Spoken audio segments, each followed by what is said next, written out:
नमस्कार, स्वागत है आप सभी का सीएनबीसी आवाज पर। हफ्ते का पहला कारोबारी सत्र और ये एक्सपायरी वाला हफ्ता है। भारतीय बाजारों में ऊपरी लेवल से बिकवाली का दबाव बनता हुआ दिखाई देने लगा है।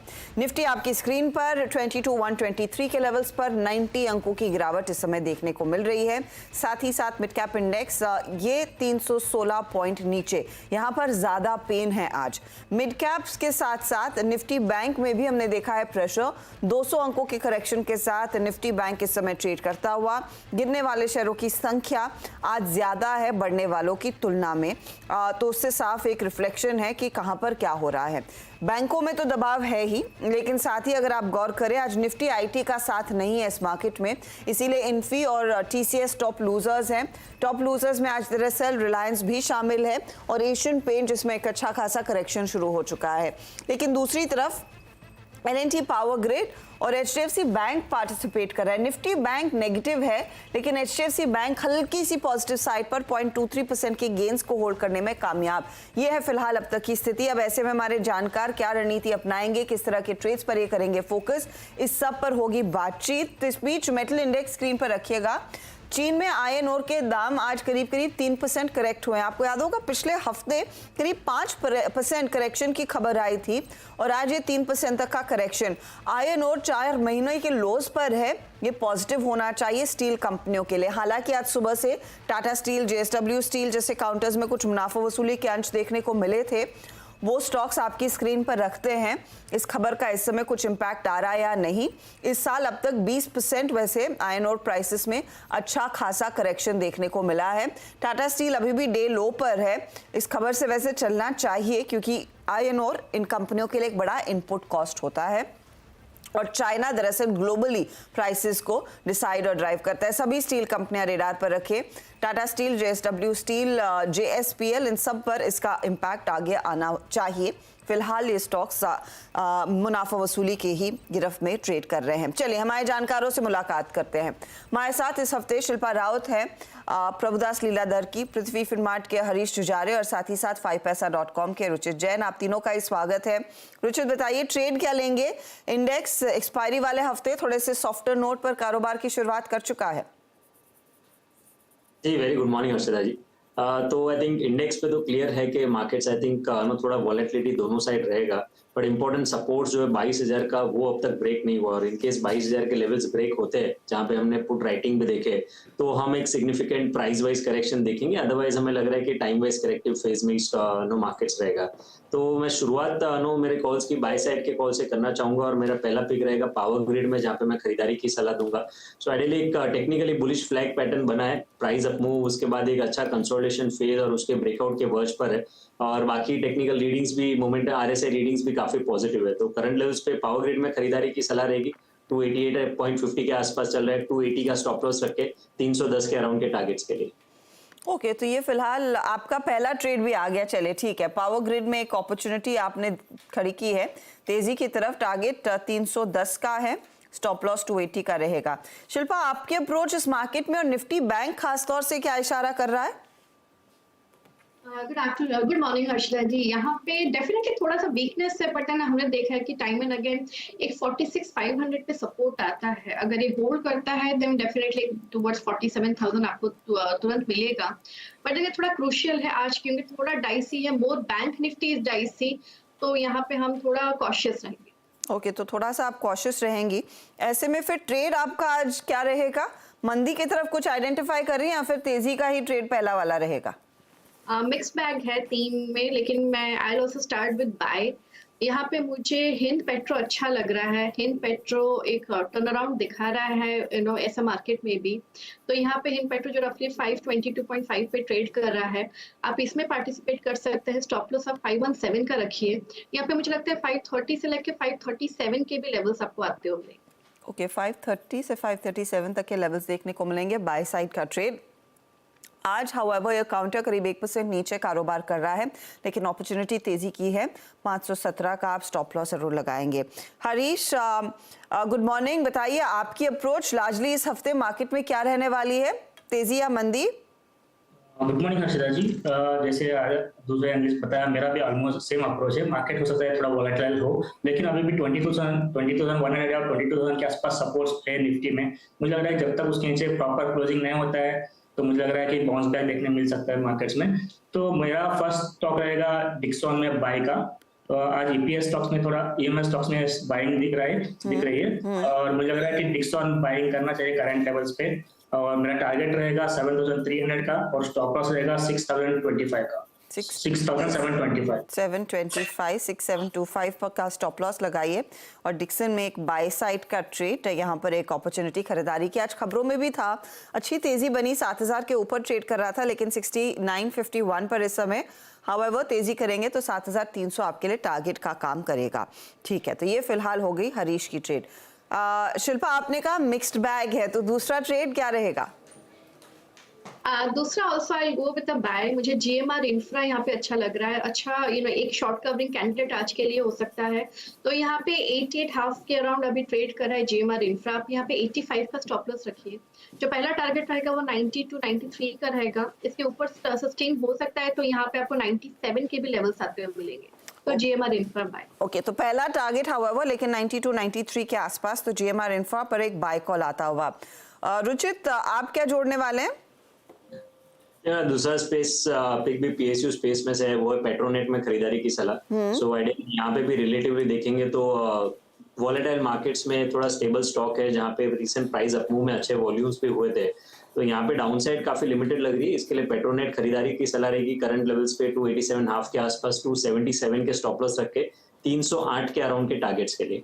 ओके, 308 का टारगेट, पेट्रोनेट में एक बाय कॉल ट्रेड। हरीश, आपने डिक्सन जोड़ा, दूसरा ट्रेड आपका? हर्षिता जी, मेरा दूसरा ट्रेड सेल साइड रहेगा। मेरा एस्कॉर्ट्स है सेलिंग के। और जिस तरीके से पैटर्न है, एक lower top lower bottom continuous under perform कर रहा है स्टॉक, मुझे लग रहा है करंट लेवल्स पे सेलिंग करनी चाहिए। नीचे 2750 का टारगेट बना रहेगा और स्टॉप लॉस रहेगा 2950। 2950 का स्टॉप लॉस लगाइए, लेकिन 2750 तक ये स्टॉक फिसल सकता है। तो इट्स एविडेंटली एक शॉर्ट साइड का ट्रेड। एस्कॉर्ट्स में बिकवाली करनी चाहिए, 2750 टारगेट रहेगा। एक एक ट्रेड रुचित, शिल्पा और हरीश जोड़ेंगे, उस पर आएंगे। लेकिन ये हफ्ता आईपीओस के लिए काफ़ी इंपॉर्टेंट है। 6 कंपनियां दरअसल अपने पब्लिक इश्यूज लेकर आएंगी। उसमें से एक है प्लैटिनम इंडस्ट्रीज, जिसका आईपीओ कल खुलने वाला है, यानी कि 27 तारीख को। कंपनी पीवीसी स्टेबलाइजर्स बनाती है, सीपीवीसी एडिटिव्स लुब्रिकेंट्स बनाती है। प्राइस बैंड 162 से 171 रुपए प्रति शेयर है। इशू साइज जो है वो करीब करीब 235 करोड़ का है। और डिटेल समझते हैं, हमारे साथ कंपनी के चेयरमैन और मैनेजिंग डायरेक्टर कृष्ण दुष्यंत राणा है। कृष्ण, स्वागत है आपका and congratulations on the IPO. PVC additives, ये प्राइमरीली पीवीसी पाइप्स के बिजनेस से जुड़ा हुआ है, लेकिन समझाएंगे प्रोडक्ट क्या है? Sure. शुक्रिया हर्षदा जी for making me come here on this platform. PVC industry, it's a very huge, बहुत बड़ी इंडस्ट्री है PVC and PVC applications जो है, PVC polymer ये यूज़ होता है PVC पाइप बनाने के लिए, केबल वायर्स, प्रोफाइल। सो PVC से रिलेटेड एनी एप्लीकेशन है वो उसमें यूज़ होता है। वी एज अ कंपनी, हम एक स्पेशलिटी केमिकल इंडस्ट्री में है एंड पीवीसी एडिटिव जो हम बनाते हैं वो पीवीसी इंडस्ट्री के लिए बहुत ही इम्पोर्टेंट केमिकल रॉ मटेरियल है। ओके, नाउ पीवीसी करता क्या है, पीवीसी एडिटिव करता क्या है? सो बेसिकली पीवीसी पॉलीमर जो है इट स्टार्ट्स डिग्रेडिंग, मतलब इसका डिग्रेडेशन होता है 60 डिग्री टेम्परेचर पे एंड ये 60 डिग्री टेम्परेचर पे डिग्रेड नहीं होने के लिए और 200 डिग्रीज तक सस्टेन होने के लिए ये पीवीसी एडिटिव यूज होता है। सो हम कंसिडर करते हैं कि हमारा जो एडिटिव है it is a heart of the PVC industry. Okay, right. So it gives stability to the PVC pipe manufacturers, cable wires, profile manufacturers. So and it is a very important and important ingredient into the manufacturing process. तो it's basically the core raw material जो भी company PVC pipe या cable बनाती है वो इस्तेमाल करेगी। Yes, so we call it as a heart of this PVC industry. Okay. तो ये बताइए यहाँ पर फिर किस तरह की ग्रोथ है, क्योंकि मैं एक रिपोर्ट पढ़ रही थी कि 2030 तक the PVC pipe industry, and I'm only limiting it to pipe, cables is another gambit altogether, is likely to reach nearly $87.2 billion and this is the Indian market. तो फिर इस एडिटिव का मार्केट कितना बढ़ता हुआ दिखाई देगा? How big bigger component will it be? So PVC industry is growing. अभी PVC इंडस्ट्री में जो ग्रोथ है वो it is growing at almost 8 to 10% year on year. ठीक है. अभी लास्ट 2022 के एस्टिमेटेड फिगर्स थे कि 3.2 मिलियन टन्स PVC कंज्यूम हुआ है इंडिया में. सो आप कंसिडर करो कि 3% to 4% हमारा एडिटिव इसके अंदर जाता है. So may be we can say 100 to 150,000 tons, more than little bit more than $500 million is the market in the country. ठीक है. So that is why it's called a niche market. So ये हम $500 million को cater करेंगे. As far as the speciality is concerned is we are making PVC additives which are lead free, more sustainable for the industry. Harshada ji 100 साल से India में एक conventional method से PVC process हो रहा था using a lead based technology. So ये lead based chemicals जो है वो एक्सटेंसिवली अवेलेबल थे इन the country. What we did is we shifted the transition, we shifted the entire industry and we are in fact rather helping the entire industry shift to more sustainable products. और ये lead free category में role play कर रहा है.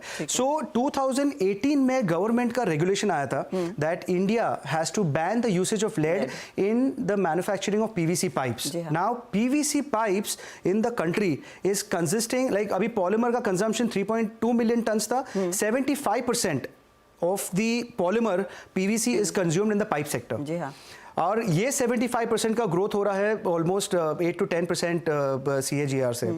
सो when we consider that if the industry is moving forward we are also moving forward and हम ये 75% को convert कर रहे हैं from lead which is a toxic raw chemical to lead free. So here the transition is very fast. The technology that we are giving is extremely important. इसको break करने के लिए chemistry बहुत important है. So we are a heavily researched R&D company. Okay. तो ये जो आप इशू लेकर आ रहे हैं, you are raising nearly 235 crores. Primary focus क्या है? क्या आप अपनी कैपेसिटी को बढ़ाना चाहते हैं, कुछ लोगों को एग्जिट दे रहे हैं, क्या है? और is it primarily a fresh issue? So it's a complete primary raise and we are ये हम जितने भी पैसे रेज कर रहे हैं ये हमारे इंडिया के प्लांट के एक्सपेंशन में यूज होंगे and we are adding up to the capacities because जो इंडिया का ट्रांजिशन हो रहा है from lead to lead free, we are adding the capacities for the customers in India and we are investing the money in Egypt. So we are starting a new plant in Egypt for manufacturing these additives. Okay. तो इस समय आप India में जो capacity मेरे ख्याल में पालघर में आपकी एक यूनिट है, उसकी मौजूदा कैपेसिटी कितनी है, कितनी बढ़ जाएगी इस इशू के बाद? So 35,000 tons is the current capacity of the plant and this will increase to almost 95,000 to 100,000 tons per annum. By the end of this? By the end of 2000 this year maybe we'll start the commercial production of the new plant by 2025 January. ठीक है. Okay. और ये Egypt की capacity कितनी रहेगी? So Egypt will be around 30,000 tons per annum. और Egypt ही क्यों? I'm sure तो एनवायरनमेंट आपको कुछ ऐसा मिला होगा कि वहां पर आपने सोचा एक फैसिलिटी सेटअप करें. This is a beautiful question which I love answering that as an entrepreneur. Going three years back, we wanted to supply. हमें एक कस्टमर को सप्लाई करना था, in a country like Uzbekistan. So 3 साल पहले जब हम कस्टमर के साथ डील कर रहे थे तो वहाँ पे हमें पता चला कि एक 20 feet container was costing around $6,500. So we thought that if you want to compete, the customer was not buying our price. They said that you're too expensive and हम आपसे खरीद नहीं सकते हैं. I said why? The reason is the competition from Turkey and Europe was very high. Okay. So we thought if you want to compete and we want to have a global reach and be a global name, we need to do something outside India and that's how we started researching on the countries. And वहाँ पे हमें पता चला कि Egypt ही एक ऐसा देश है जहाँ पे कोई मैन्युफैक्चरर नहीं है, heavily dependent on imports. So 95% पूरा इजिप्ट डिपेंडेंट है in terms of imports of raw material. So अगर हम वहाँ पे जाते हैं तो we will be the first company to manufacture, having a niche market share and faster penetration. But from Egypt we are thinking of exporting. So Egypt से हम अगर cater करना चाहते हैं उज़्बेकिस्तान के कस्टमर को तो it was costing us around $400 to $500. तो ये जो freight cost का जो difference है that was huge and that's what led us to go to Egypt and have a presence there. And that will perhaps be a window to Europe as well. There is a window to Europe, Turkey, MENA region, COMESA, and of course Middle Eastern countries. So it's an easy access from there. Okay मैं आपसे एक चीज फटाफट से पूछना चाहूंगी. Of course you will not be able to give us projections on your earnings, लेकिन अब तक आपके रेवेन्यू प्रॉफिटेबिलिटी की क्या सिचुएशन है? हर्षदा जी, अगर हम पैट की बात करें, हमारे जो पैट रिटर्न्स है, last year we had shown somewhere around 16%. This year we will be showing somewhere around 15 to 16% again. But going forward, adding the capacities and for Egypt and India, we will be maintaining the PAT somewhere between 11 to 14%. Okay. And raw material cost, you have all raw materials available यहाँ पे कि आपको बाहर से मंगाने पड़ते? हमें बाहर से कुछ मंगाने पड़ते हैं. So I think around 20% is our import of raw materials, because palm oleo based chemicals is one of our raw materials which we import from Indonesia. Sometimes Indonesia, Malaysia is competitive, sometimes India is competitive, right? So we import from Indonesia, Malaysia some of our raw materials, some from China, some from Europe, right? So 20% is the dependence on the imports of our raw materials. Thank you very much for your time and good luck for your IPO. Thank you so much, ma'am. तो details आपने सुन लिए हैं, अब आप decide कीजिए इस company में पैसे लगाने हैं या नहीं. वो डिटेल्स आपकी स्क्रीन पर आ जाएंगे. कल याद रखिएगा ये इशू खुल रहा है और प्राइस बैंड आपके सामने है. लेंगे एक ब्रेक के बाद लौटेंगे खिलाड़ी नंबर 1 पर. देख रहे हैं खिलाड़ी नंबर 1. हमारे जानकारों ने 2 ट्रेड्स दे दिए हैं, एक ट्रेड आएगा. और हरीश, आपका तीसरा ट्रेड?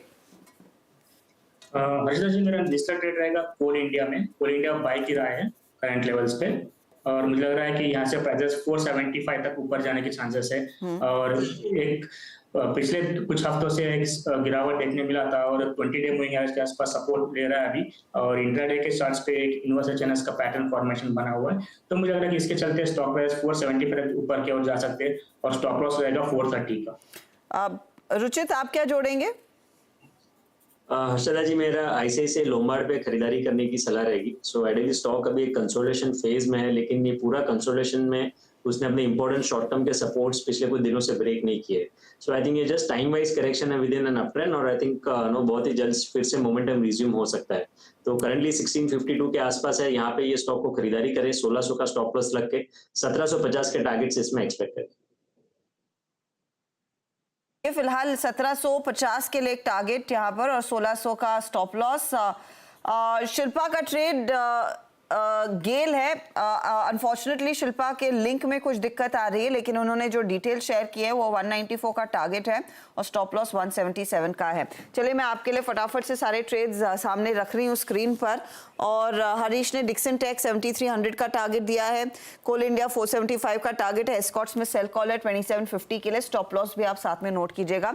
देखेंगे यहाँ पर किस तरह के रिटर्न्स क्या ट्रेड्स में ज्यादा बन रहे हैं. सबसे बढ़िया परफॉर्म इनका डिक्सन ही कर रहा है. अब आते हैं अगले ट्रेड पर. रुचित के पावर ग्रिड बाय साइड पर ट्रेड है. पेट्रोनेट बाय साइड का ट्रेड. पावर ग्रिड 310 का टारगेट, 308 पेट्रोनेट का टारगेट, आईसीआईसीआई लोम्बार्ड 1750 का टारगेट. रिटर्न्स क्या बन रहे हैं और कौन सा स्टॉक सबसे बढ़िया परफॉर्म करके दे रहा है, तो वो पावर ग्रिड है. 0.66% की कमाई उधर. शिल्पा ने हिंदुस्तान पेट्रो तेजी की 545 टारगेट है. जीएमआर एयरपोर्ट 92 का टारगेट और गेल 194 के टारगेट के लिए तेजी का ट्रेड इन्होंने लिया है. यहाँ पर सबसे बढ़िया परफॉर्म करके इनको दे रहा है एचपीसीएल. जीएमआर और गेल में ज़्यादा कुछ बदलाव नहीं हुआ है इनके जोड़ने के बाद, आई गेस, या फिर उस प्लेट में कुछ एरर है.